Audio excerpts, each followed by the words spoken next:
French Riviera is unusually quiet, with luxury yachts and cruise vessels forced to stay at port. Only artisanal fishermen are still going out to sea. April to June should be their busiest time of year, but the pandemic has changed all that. To stay afloat, they're having to adapt to the new normal. Our usual clients are restaurants, and we lost them due to the shutdown. Our remaining customers are private individuals. We started delivering fish to most of them. We fish in the morning and do deliveries in the afternoon. That makes for long days at work. Despite losing half their turnover, the fishermen say they feel a duty to keep providing fresh fish to their customers who are stuck at home. Orders are taken by phone.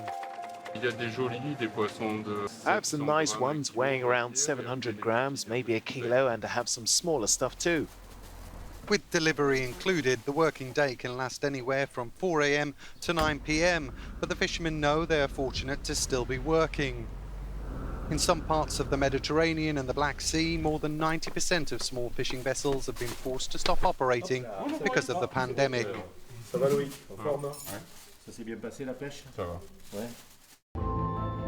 Although street markets are closed, fishermen in Antibes can still sell their catch directly at the port. For those who choose to stay at home, there is compensation for lost income, just one of the emergency measures adopted at EU level to help mitigate the crisis. But many local fishermen say they prefer to keep working with precautions in place rather than rely on government support. I'll be honest with you, I stayed at home for all of March because I was so scared. And I only returned to the sea after I saw the number of new cases in Antibes had gone down. I'm trying to have as little contact as possible with others. So I fish at sea while my colleague sells what I catch here.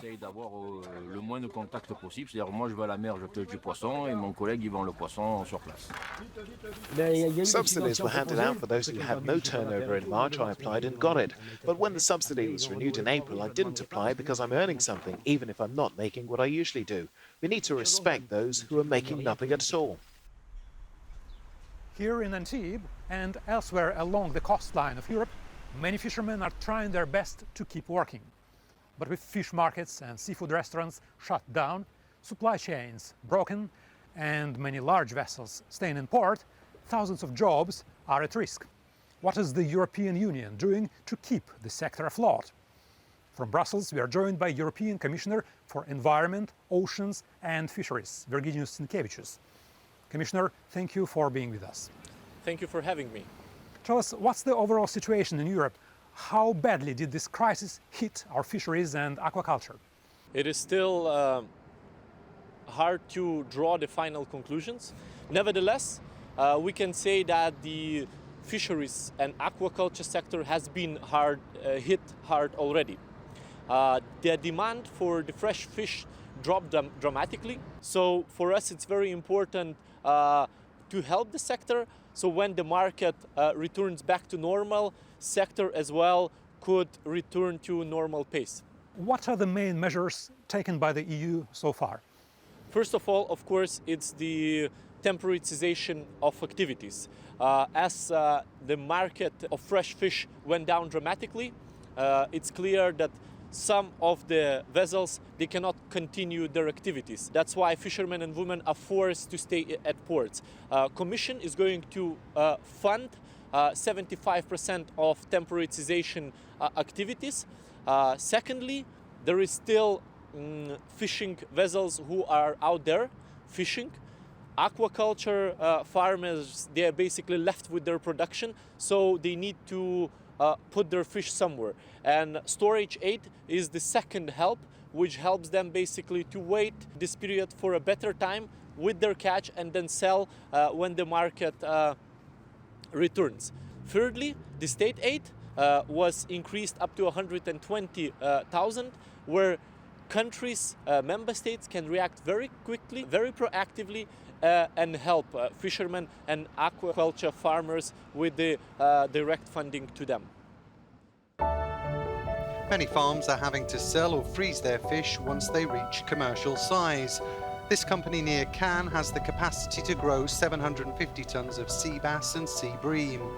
With restaurants closed, the farm is now selling to food retailers.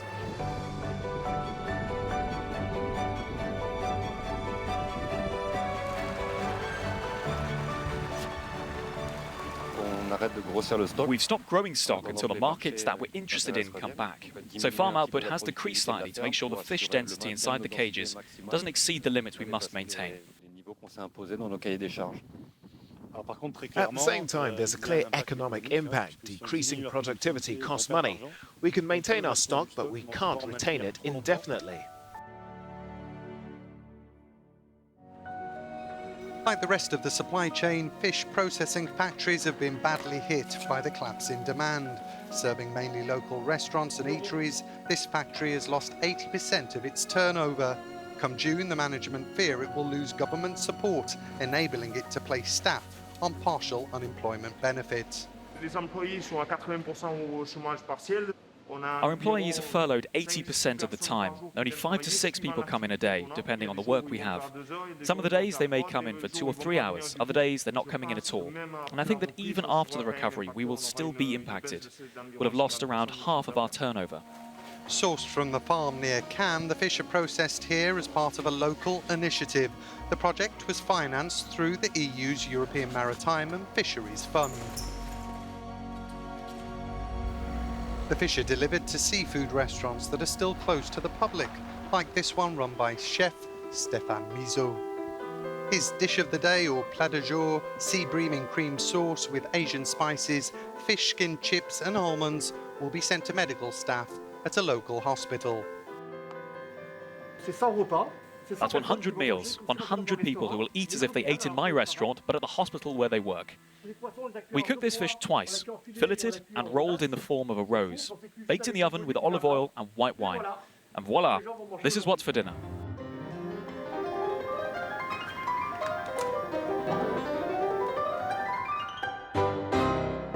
There's a real wave of solidarity and support from the fishermen, from Europe, from all those who help with funding. And it's a real pleasure to cook again, to reopen our kitchens, to work again, and to feel useful.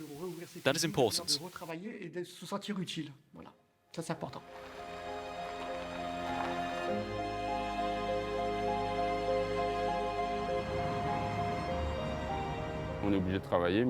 We have to work, but always with the pleasure of providing good produce, seeing every day our customers satisfied with our product. Above all, that's what drives us.